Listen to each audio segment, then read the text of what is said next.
You've probably heard the old adage, if you do the crime, you got to do the time. But up to 100 million Americans have criminal records, and many of them say even though the sentence is over, the punishment remains and keeps them from living normal lives, including finding a job.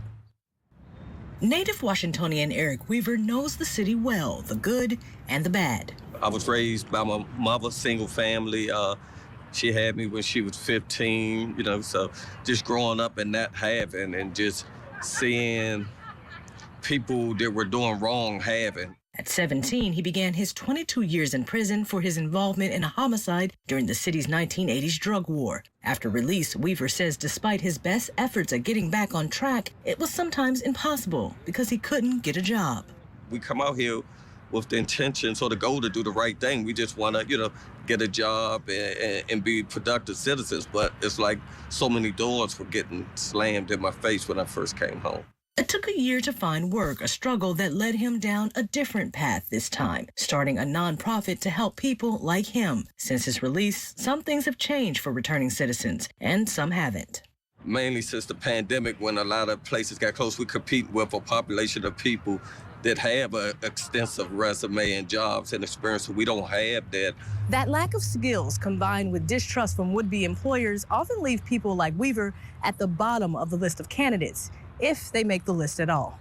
According to a Department of Justice study, 33% of participants released from federal prison did not find employment 4 years after their release. The numbers only exacerbated by race, with blacks and Hispanics faring the worst, especially in the first few months after release. More than 30 states have implemented ban-the-box laws, a fair hiring policy preventing potential employers from digging into a candidate's criminal background until later in the hiring process. It's designed to allow candidates' qualifications to shine first. In 2019, President Trump signed a similar bill dubbed the Fair Chance Act, delaying background checks for some federal jobs. Now, a new movement called Clean Slate laws automatically expunge records for certain convictions. It's been passed in California, Colorado, Connecticut, and Oklahoma.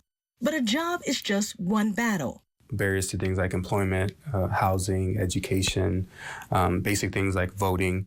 Sammy Perez is grassroots director with Prison Fellowship, a nonprofit started by convicted felon and former Nixon White House counsel Chuck Colson. As of right now, we know that there's over 44,000 documented legal barriers to all of those things. The group works to give citizens a fresh start by providing education, job training, and a sense of belonging on the outside. A belonging Perez says he was missing, having his first run-in with the law at just 8 years old, the first of many.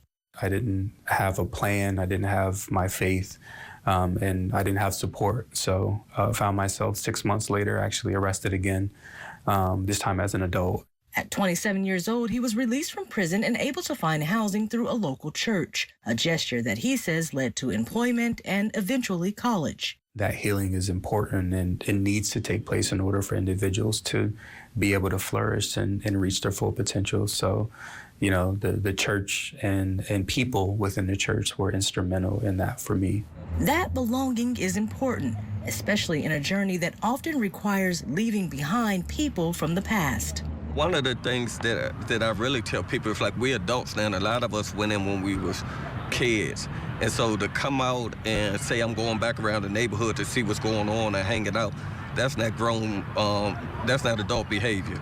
Weaver and Perez are now advocates for their fellow citizens, working within local governments to change laws and working with returning citizens to change minds. Being able to offer that voice at the table, I really count as a privilege. My ultimate goal is to get rid of the word returning citizen and just be a citizen. Like, we just want to be acclimated back into society and just be a normal citizen and get afforded all the opportunities that a normal citizen gets. Eric Weaver, the gentleman you met in the story, now advises the mayor's office here in D.C., helping her come up with new initiatives for reentry. Amber Strong, Scripps News, Washington.